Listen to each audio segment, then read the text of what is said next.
Lumi est le genre de fille qui trébuche sur sa propre ombre, toujours fourrée là où elle ne devrait pas. Son rêve? Devenir la meilleure médecin du pays. Mais la réalité, eh bien, elle est là, en plein milieu d'un examen à l'école, cochant les réponses au hasard, comme si c'était un bingo. Et tout à coup, elle décide de s'enfuir. Devine qui elle croise? Yaxian, le garçon qu'elle aime en secret depuis 5 ans. Dans sa tête, c'est sûr, ce soir, il va enfin lui déclarer ses sentiments. Pleine d'espoir, Lumi lui prépare un gâteau d'anniversaire. Sur le chemin, elle manque de percuter Rengsu de plein fouet. Il freine juste à temps, et là, moment de tension. Un échange de regards intense.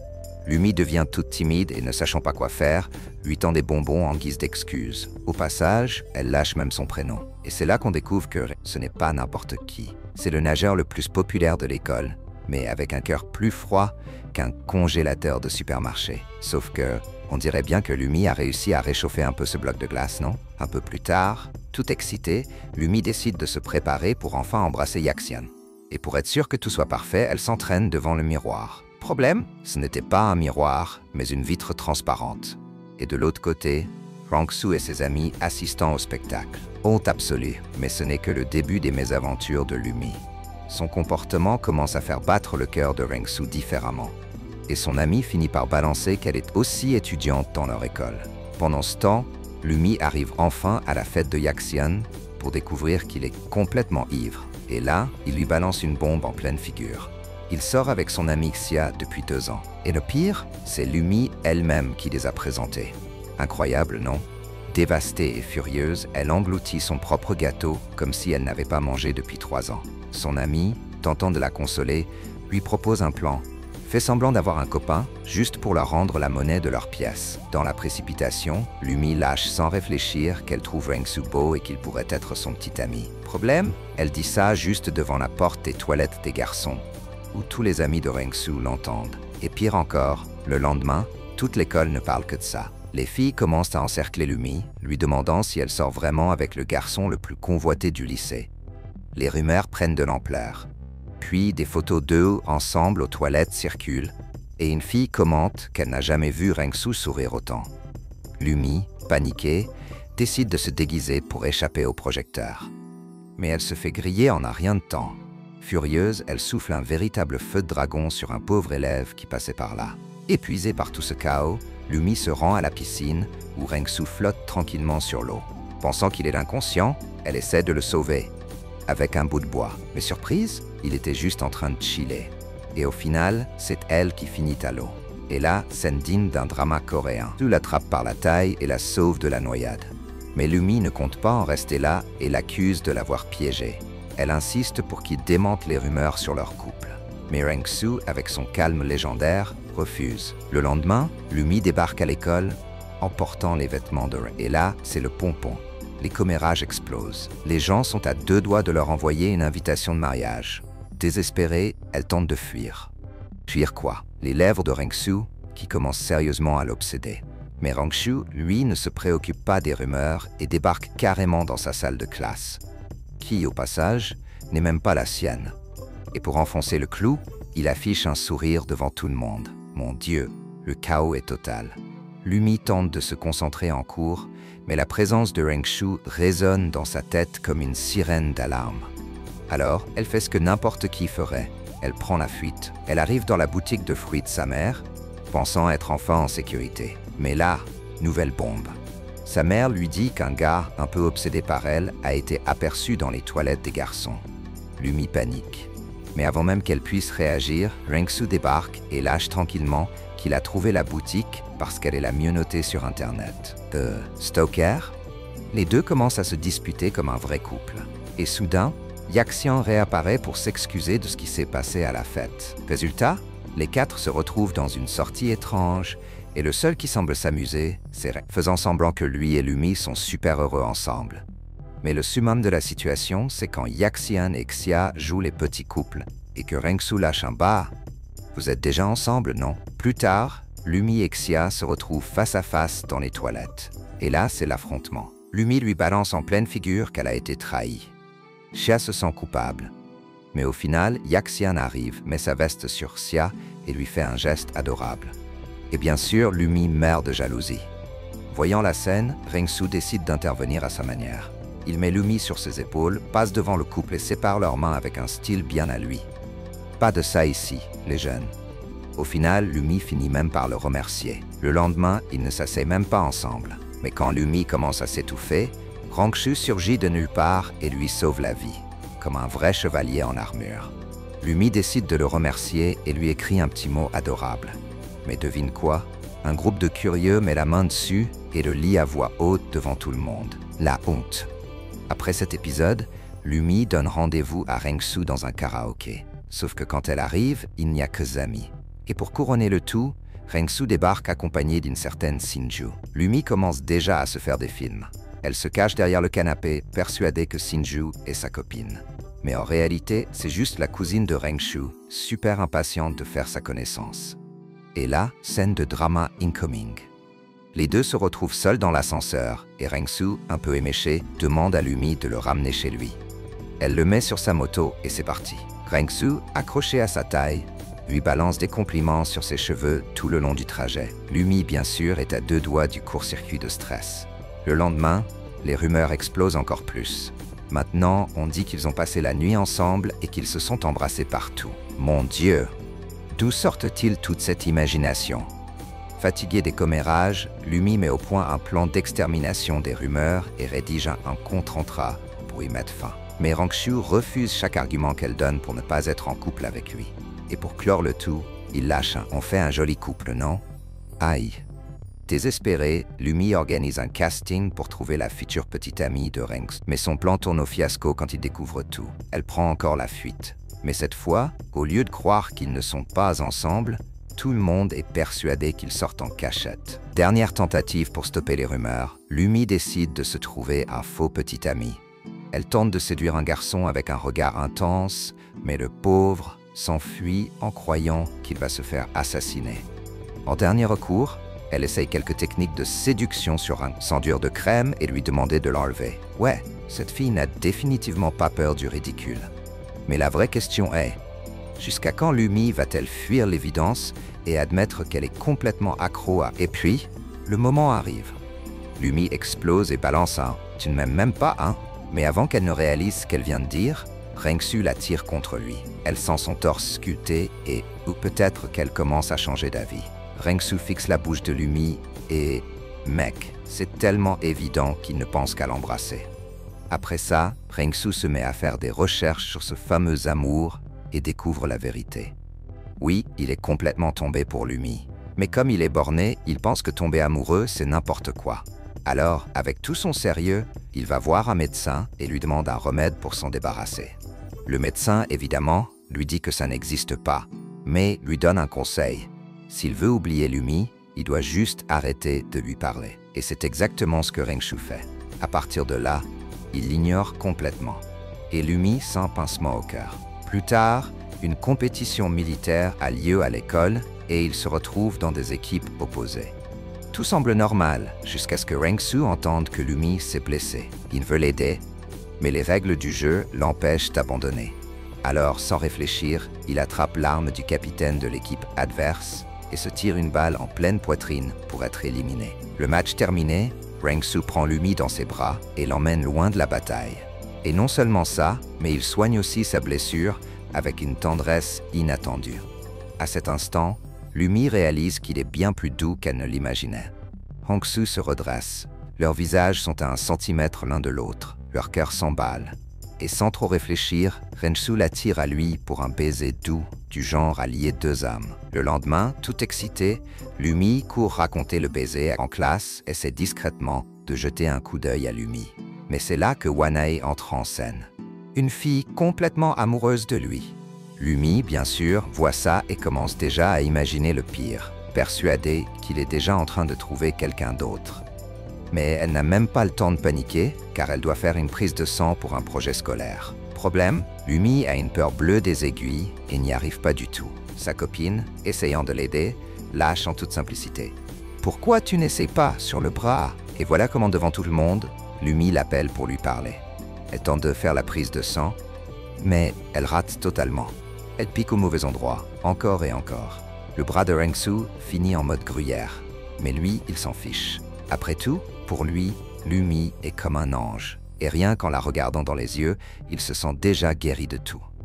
Mais alors, est-ce que Rengsu va enfin accepter qu'il est fou d'elle? Ou va-t-il continuer à faire semblant de ne rien ressentir? Il plonge son regard dans celui de Lumi et lui dit qu'il a confiance en elle. Et juste avec ces mots, elle parvient enfin à réussir sa prise de sang. Résultat, elle obtient la meilleure note à l'examen. Toute heureuse, Lumi décide de laisser un mot de remerciement dans le casier de Rengsu.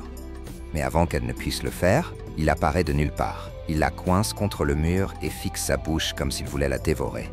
Nerveuse, elle lui montre sa note. Et Rengsu, sans perdre de temps, ordonne à ses amis de sortir de la piscine. La raison? Il a décidé qu'il allait enfin se déclarer à Lumi. Lumi arrive à la piscine et soudain, les gars commencent à enlever leurs t-shirts, affichant leurs muscles comme s'ils tournaient une pub pour une salle de sport. Elle est tellement choquée qu'elle a envie de passer sa langue sur chacun d'eux. Mais avant qu'elle ne puisse faire quoi que ce soit, Zhu lui couvre les yeux. Et en plein délire, elle lâche qu'elle adore les abdos bien dessinés. Aussitôt, Rengsu enlève son propre t-shirt. Résultat, Lumi panique encore plus. Il ajoute même un « ils sont tous à toi » et va jusqu'à suggérer qu'il peut en montrer plus tard, dans sa chambre. Oh là là, après avoir laissé Lumi en état de choc, Rengsu prend son courage à 2 mains et décide enfin de lui demander d'être sa petite amie. Mais gêné, il choisit une méthode peu conventionnelle. Il envoie un robot qu'il a lui-même construit pour lui proposer un rendez-vous. Lumi trouve ça mignon et accepte. Mais dans les jours qui suivent, ses notes chutent et elle envisage même d'abandonner ses études de médecine. Rengsu découvre ça et, inquiet, se pointe au rendez-vous. Sauf qu'il n'est pas seul. Il est accompagné de Guanai, ce qui rend l'ambiance hyper gênante. Guanai tente de séduire et Lumi, morte de jalousie, s'enfuit en courant. Mais Rengsu ne la laisse pas filer et la rattrape. Finalement, ils regardent la présentation ensemble. Le spectacle est magnifique, mais avant que quoi que ce soit n'arrive, coupure de courant totale. Tout le monde panique et court dans tous les sens, mais Rengsu protège Lumi en plein chaos. Il la met en sécurité et soigne même sa blessure. Touché par son geste, Lumi lui demande s'il est en colère contre elle. Et Rengsu, sans détour, répond que oui. Il lui dit que si elle abandonne la médecine, ils ne se reverront plus jamais et qu'il finira même par oublier jusqu'à la couleur de ses yeux. Ces paroles frappent Lumi de plein fouet. Elle se rappelle alors de sa promesse d'être forte. Déterminée, elle se remet à étudier à fond, passe son examen et devient médecin. Pour fêter ça, ils adoptent une tortue ensemble, puis vont à un parc d'attractions, se font quelques frayeurs, et quand la pluie commence à tomber, Zhu couvre Lumi avec sa veste. Il lui dit qu'il donnerait sa vie pour elle. Le temps passe, et au nouvel an, Lumi découvre que Rengsu est un peu éloigné de sa famille et qu'il allait passer la soirée seul. Sans hésiter, ses parents l'invitent à célébrer avec eux. Et ce n'est pas tout. Sa mère leur fait même porter des pulls assortis, comme un vrai couple. Au milieu des photos de famille, Rengsu commence à se sentir chez lui.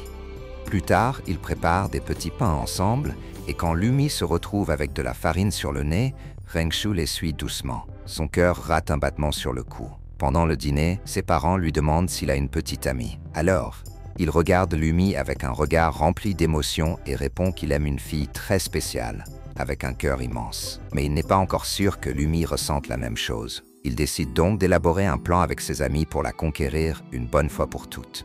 Pendant ce temps, Lumi tombe par hasard sur son ancien crush, Yaxian. Mais d'un coup, elle trébuche. Et Xia, qui assiste à la scène, tire immédiatement des conclusions erronées. Furieuse, elle attrape un gâteau et le lance en pleine figure de Lumi.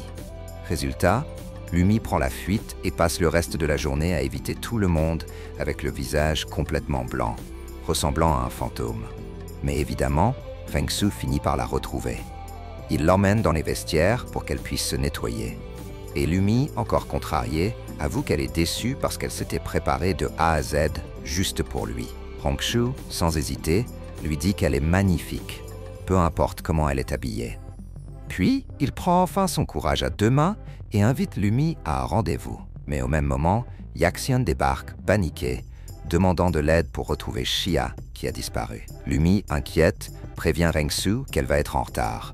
Et son cœur commence déjà à se serrer à chaque minute qui passe.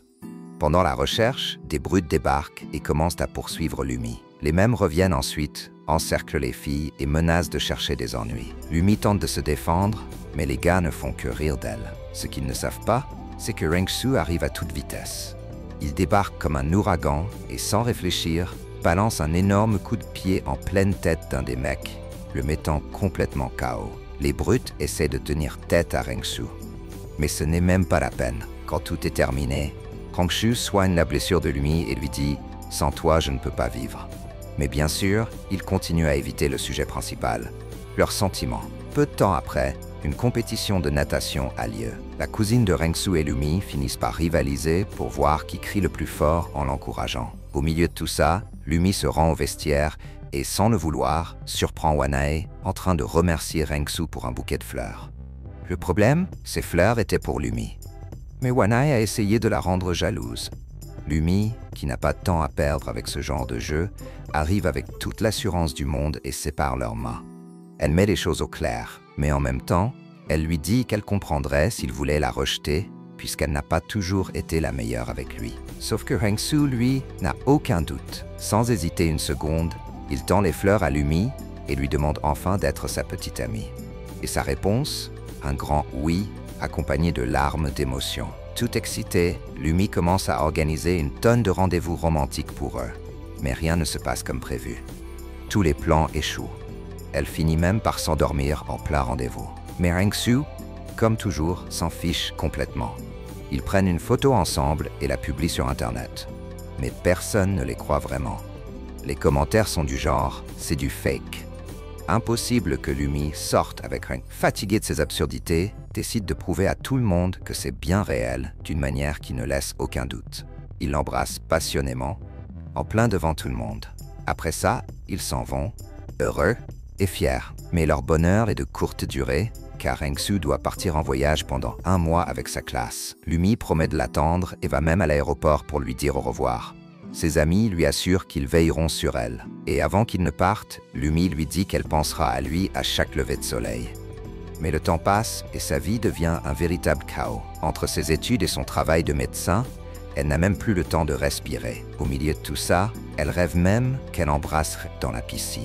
La nostalgie est en train de la frapper de plein fouet, non? Alors, incapable d'attendre plus longtemps, elle décide de lui faire une visite surprise dans son école. Su ne s'attendait pas à la voir là, et il est fou de joie. Il lui présente ses amis, mais le moment des adieux arrive trop vite, et Lumi retourne à sa routine intense à l'hôpital. Elle est tellement débordée de travail qu'elle n'a même plus le temps d'envoyer des messages à Rengsu. Et pour ne rien arranger, son téléphone tombe en panne de batterie. De son côté, Rengsu commence à paniquer, imaginant qu'il lui est arrivé quelque chose de grave. Quand Lumi parvient enfin à le contacter, Rengsu remarque à quel point elle est épuisée et décide de lui préparer une surprise. Il lui envoie une adresse mystérieuse, et quand Lumi y arrive, elle découvre un jardin illuminé, un immense cœur et un gâteau spécial. Ses amis lui révèlent que c'est entièrement l'idée de Rengsu. Émue, Lumi avoue à quel point il lui a manqué. Mais elle sait qu'ils devront passer les vacances séparés à cause du travail. Cette pensée leur brise le cœur à tous les deux. Les vacances passent et Lumi se sent un peu triste, jusqu'au jour où, en marchant dans le parc, elle sent une présence derrière elle. Sans réfléchir, elle se jette dans ses bras, débordante d'amour accumulé. Il lui montre les chocolats qu'il lui avait offerts avant son départ, et tenant le dernier morceau, il l'embrasse doucement, un baiser au goût de chocolat. Cette fois, ils sont enfin vraiment ensemble. Mais réussiront-ils à équilibrer leur amour et leur vie bien remplie? Après tant d'agitation, Lumi et Rengsu décident enfin de planifier un voyage romantique. Mais au beau milieu de leur escapade, sur qui tombent-ils? Les parents de Rengsu. Sans hésiter une seconde, ils présentent Lumi comme sa petite amie, ce qui la rend tellement nerveuse que ses jambes commencent à trembler. Heureusement, ses parents sont ravis et acceptent leur relation. Ouf, un obstacle en moins. Après le dîner, ils se retrouvent à partager la même chambre avec un seul lit. Lumi est si stressée à l'idée que Rengsu puisse la toucher qu'elle n'arrive presque pas à dormir. Mais au final, elle finit par s'endormir, blottie contre son torse. Cependant, cette tranquillité ne dure pas longtemps, car Rengsu apprend qu'il devra partir 1 an à l'étranger et ne sait pas comment l'annoncer à Lumi. Alors, il l'emmène dans une galerie d'art et en lui tenant la main, lui dit qu'elle est l'étoile qui illumine son cœur. Puis, il lâche sa main, marquant ainsi leur séparation d'1 an. Lumi sent le poids de la nouvelle, mais répond avec maturité « Ça va, parce que ton bonheur, c'est aussi le mien ». Il s'enlace avec force, comme s'il voulait figer cet instant dans le temps. Avant de partir, Rengsu organise une fête grandiose digne d'un drama chinois. Ils se déguisent en roi, Lumi en reine, et ils passent une journée parfaite ensemble. Mais quand la nuit tombe, vient la fameuse nuit de noces. Rengsu attend sa reine sur le lit, et quand Lumi arrive, il écarte le rideau qui les sépare. Sauf que Lumi s'endort en plein milieu de l'action. Rengsu se contente de sourire et caresse doucement son visage, heureux à l'idée que, dans le futur, il se réveillera chaque matin en regardant ces yeux-là. Et c'est dans ce moment romantique que Rengsu prend une grande décision. Il demande Lumi en mariage, mais l'instant magique est interrompu par un détail inattendu. Lumi ressent une douleur intense au ventre. À l'hôpital, elle découvre qu'elle souffre d'une appendicite et doit être opérée immédiatement. Un mois plus tard, alors qu'elle est complètement rétablie, Rengsu lui réserve une énorme surprise. Il loue un parc d'attractions entier, rien que pour eux deux, pour que personne ne vienne les déranger. Là-bas, il lui montre l'ancien contrat qu'ils avaient signé pour faire taire les rumeurs sur leur couple et lui propose de le signer à nouveau. Mais Lumi refuse. À la place, elle lui tend un nouveau contrat. Un contrat qui les oblige à s'aimer pour toujours. Rengsu sourit et sans hésiter, accepte l'accord. Ils scellent alors ce pacte avec un baiser passionné. Un baiser qui semble graver leur destin. Parce qu'au fond, tout a commencé dans ces toilettes bondées, entourées de corps musclés. Mais ce qui a vraiment fait craquer Lumi, ce n'est pas les abdos. C'est l'esprit et le cœur de Rengsu qui lui ont fait comprendre que la vie est plus belle quand on la partage avec le sourire de la personne qu'on aime vraiment.